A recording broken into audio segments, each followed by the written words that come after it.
What's up, cool cats and kittens? It is Uncle Mad here, live, mainly because I got this new microphone here that my wife purchased for me. Shout out to Jesta. Good job on this. You can see how professional I am now. I think I actually started the stream before I started the countdown, so you might have seen me sitting here picking my nose or something before that. But because I got this fancy new microphone, I figured I got to do a live stream today. Wasn't planning on it, but here we go. We're a little right around an hour away from kickoff between the Titans and the Texans. Simplest scenario, Titans win that game. They are AFC South champions, get a home playoff game. Everything's hunky-dory. We took the steps we wanted to take this season.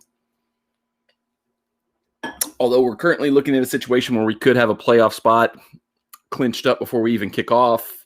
The Dolphins currently losing to the Bills. If that holds, we're in the playoffs regardless of the outcome of our game. But I think myself and everybody, fans of the Titans across the world, I don't know if everybody's across the world, but I think they all want the same thing. They want us to win that game. We want to be AFC South champions. We want to have the home playoff game. Let's take care of our own business. That's what we got to do today. So if we look at that game, keys to the game, big news that just came out. We've got our inactives for today. Kristen Fulton is back active, which means we basically have our full complement of defensive backs available for the first time this entire season. We've got Adoree, we've got Fulton, we've got King, we've got Kenny Vaccaro, we've got Byard. The secondary is as intact as it's been all season. Still probably can't rush the passer. Deshaun Watson's probably going to sit back there and have all day to throw. Good news on that end is he's got no receivers. They traded away DeAndre Hopkins. I cannot believe there's anybody in the entire Texans organization that did not put their hand up and when that was about to go down and go, oh, wait, what? We're trading DeAndre Hopkins for a running back who's probably washed up and not even like a decent pick. Like, look at least the Vikings got a first-round pick out of Stephon Diggs and turned that into Justin Jefferson. Like, I know I don't understand how they had that much faith in Bill O'Brien to let him make that decision at that point in time. That's neither here nor there. The one receiver they do still have, Brandon Fuller or Vincent Fuller, something Fuller, who cares? He's out. Cooks, I think they still have him, but he's had like 100 concussions in his career. I don't really rate him that highly. Kiki Kuti, I believe is how you pronounce his name, is in there. So one of the better quarterbacks we've come up against, but one of the worst receiving groups we've come up against. So it should be, in theory, a somewhat favorable matchup for our defense, but Deshaun Watson is one of those quarterbacks that seems to love to play the Titans more than anybody else, so I don't feel comfortable at this game. We're 7.5-point favorite. If I ever was going to bet a Titans game, which I do not, one of my rules is not to bet the Titans. I broke it last week. I bet the over on the Titans-Packers game, and of course, we lost by 1 point. So there you go. If you want to know why I don't bet Titans games, that's what you do right there. I took a bet that had nothing to do with the result. I was like, I'll be happy no matter what. Win, lose, or draw for the Titans, I'll be happy. Lost it by 1 point. If I was going to bet this game, I would bet Texans plus 7.5. Just feels like we're not beating anybody by more than that right now. With the defense we have, you got to have a defense to have a touchdown plus differential, and our defense isn't doing enough for us to have that kind of split against anybody in the league except Detroit, who's dead in the water, brutal. All the things we do well on offense, should continue against the Texans. King Henry obviously should be set up to have a big day. Tannehill, nothing to stand in the way of him being able to get his passing yards, do what he needs to do. We got a lot of players who are on the verge of some major incentives. Got Henry, big day, he could get at 2,000 yards. Decent days from A.J. Brown and Corey Davis. They could both hit 1,000 yards. So, just outside of the team incentive of winning this game and getting that AFC South championship, there's a few extra dollars in a couple guys' pockets if they get a few more yards here and there. So a lot to look at on that end. In that regard, if you're betting this game, maybe you want to look at some of the player props because a lot of the Titans players are going to be doing whatever they can to hit the overs on those, to get those incentives and get that extra money in their pockets. So little things to look at there.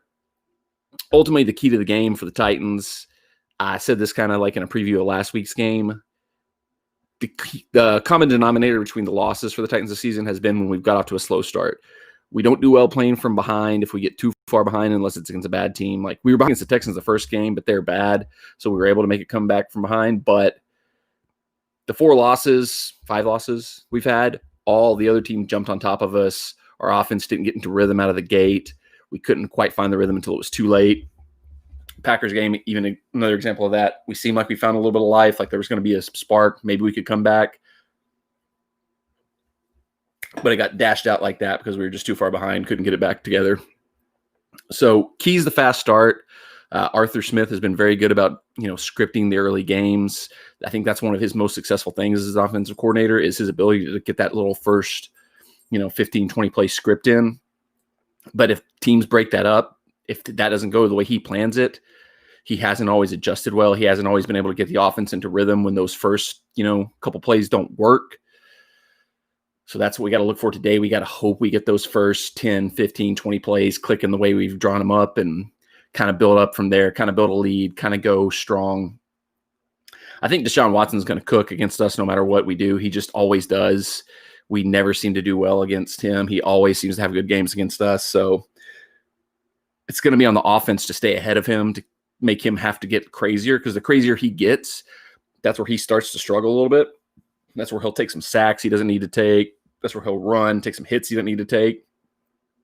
He had an injury last week, and a lot of people were speculating he might just sit this game out just because there's nothing left for them to play for. But J.J. Watt gave his big rah-rah speech, the most overrated speech in the history of speeches. I saw so many people saying, like, oh, man, take the Texans plus 7.5. Big moment for the Texans after that J.J. Watt rah-rah speech. Why didn't J.J. Watt do that rah-rah speech 16 weeks ago? Maybe they wouldn't be so bad right now. He was too busy making sure Bill O'Brien got fired to make that speech earlier in the season. Good on him, though, because that probably helped the Texans out a lot in the long run. But good job, J.J. Watt. I don't feel confident enough to say the Titans will win. I think there's a lot of matchup things that favor the Titans in this game. I mean, at the end of the day, the Texans are 4-11, and the Titans are 10-5. We should win this game, but we haven't always done what we should do this season. So take that for what you will. I think the Texans keep it close, but I think the Titans, no, not going to even predict it. Texans 7.5, if you're going to bet it, take that, because like I said, I don't think our defense is good enough to give us the opportunity to have a multi-score win in this game. So do with that what you will. I'm back to my white check jersey. I wore this, I think, the first 3 games of the season this year. This is season 1 Puma Frank Wycheck jersey, first Titans item I ever had. Wore it the first 3 games of the season, and then I think I wore some different stuff, so I kind of got lost in the shuffle of, well, what's lucky? Is it the hat? Is it the jersey? Is it the shirt? Is it the pants? So going back to this, trying to bring some luck back to the Titans today, trying to bring them some steam today. Hopefully it works.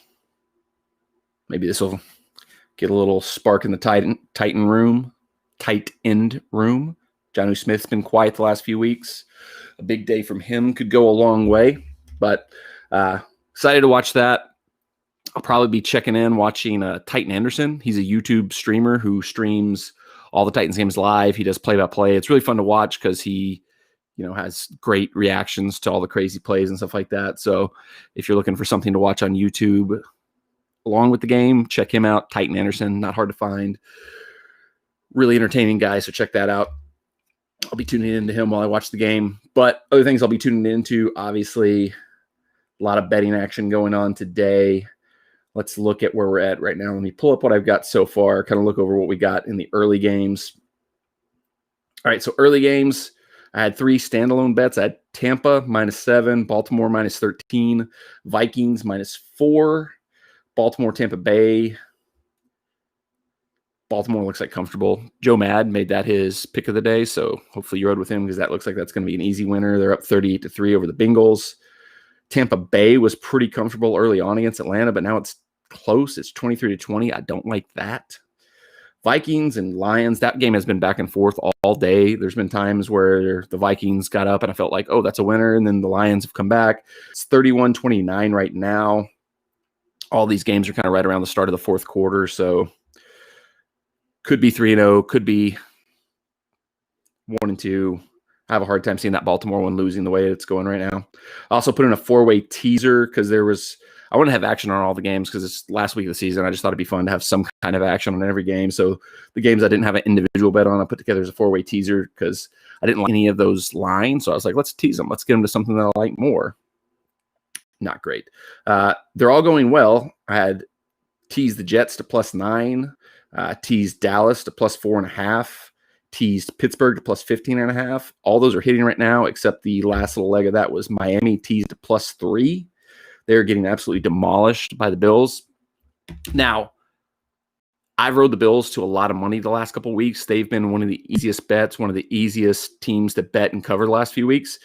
But there were reports out today, and the line moved based on those reports that Josh Allen wasn't going to play much. Matt Barkley was going to come in. The Bills, knowing the Steelers weren't going to play that hard today, were going to kind of rest their players because they're pretty much locked into the number 2 seed. And if the Steelers aren't going to play that hard against the Browns, they pretty much knew they were going to win comfortably and have the 2 seed locked up. Well, that's not the case. Josh Allen has been destroying the Dolphins.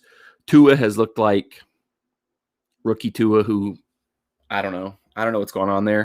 I have a hard time imagining he's as bad as he's looked. I don't know if it's coming off of the injury he had at the end of last year. I don't know if they're just not ready to unleash him yet because a lot of people have been talking he doesn't throw down the field.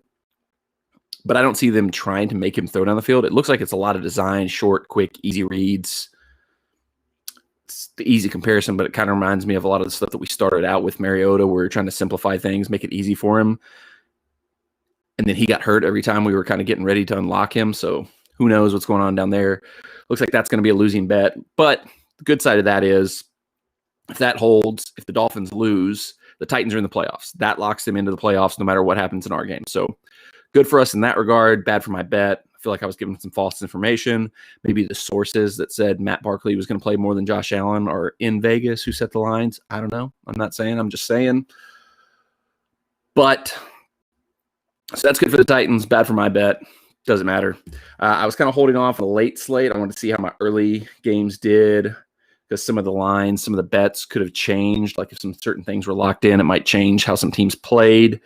I went ahead and locked in Carolina +5.5 because New Orleans is missing a ton of players today. They need that win to be in contention for the top seed, but I don't see them being able to get there. I don't know if Carolina can win that game. They've been feisty all season long. Matt Rule looks like he's a good hire. Teddy Bridgewater looks like he's a very usable quarterback. You know, if they can't find a starter through the draft or something like that, you know, he can. And I wouldn't say as far as what we got in Tannehill, but he's a player who can, you know, be their quarterback as they build towards maybe being a little bit better of a team long term. And on the opposite side, the opposite side of that matchup for that top seed in the NFC, I went ahead and locked in Green Bay -4.5. I don't think the Bears are that good. I think they kind of got false confidence playing some bad teams the last few weeks, just like they did at the start of the season. Maybe I've just got PTSD from the Packers beating the crap out of the Titans last week, but I don't see any reason they don't do the same against the Bears today because, like I said, that top seed in the NFC is still up for grabs. They can't take their foot off the gas and risk losing it to the Saints at this point because they have the best home field advantage out of anybody, I would say, right now. So them by 4.5, I think they win by at least a touchdown. That seems like an easy bet to me. So that's the 2 bets I've got locked in for the late slate right now.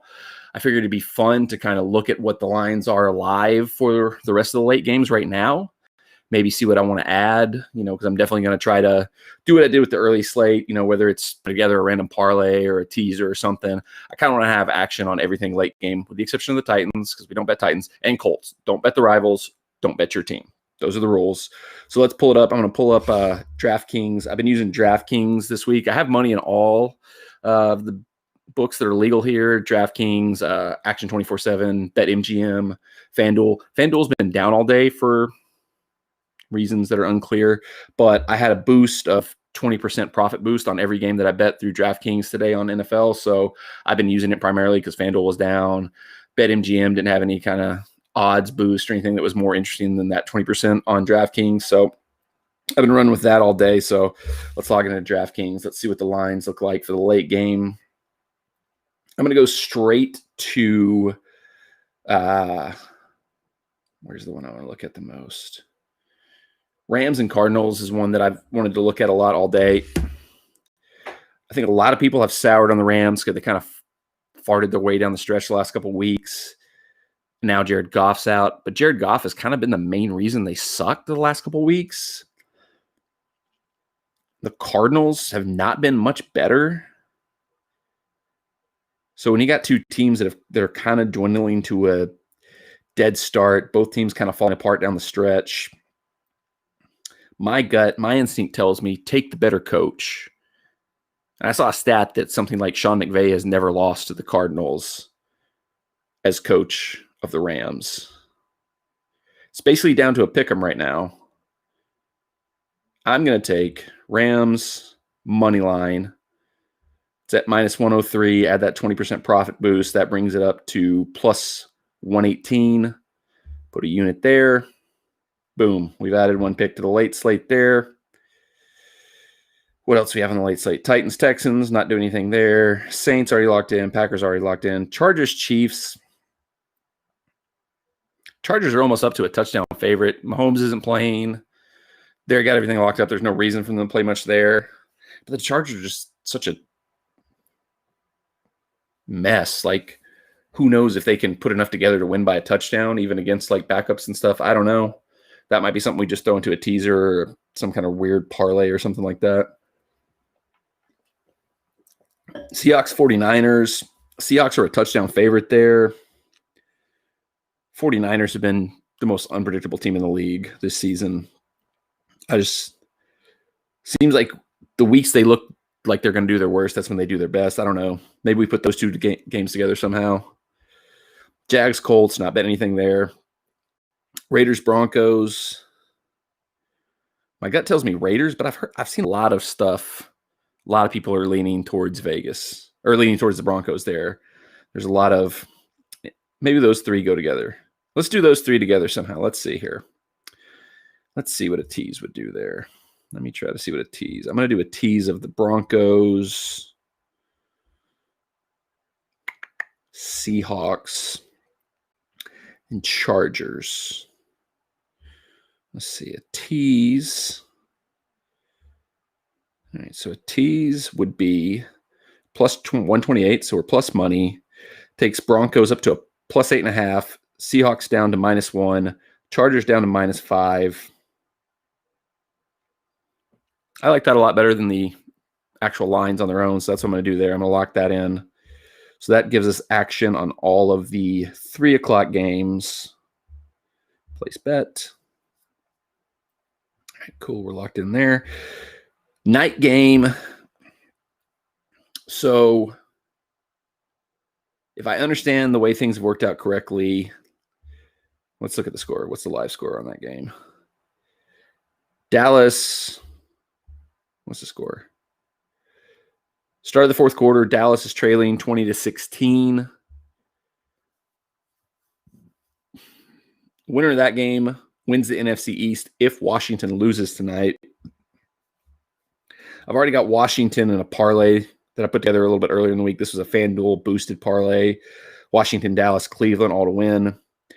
Cleveland's taking care of their part of that. Oh, did they just get a touchdown, actually? It looks like Steelers just scored. What a catch. Holy crap. Let me see. Hold that thought for a second. Okay. Cleveland's still up 24-16 now. So they're holding up their part. So I've already got Washington on the money line as part of a parlay. That could be falling apart by the time this goes, but I'm already on Washington there. Washington has so much. Washington's up to a 6.5 point favorite. Shoot.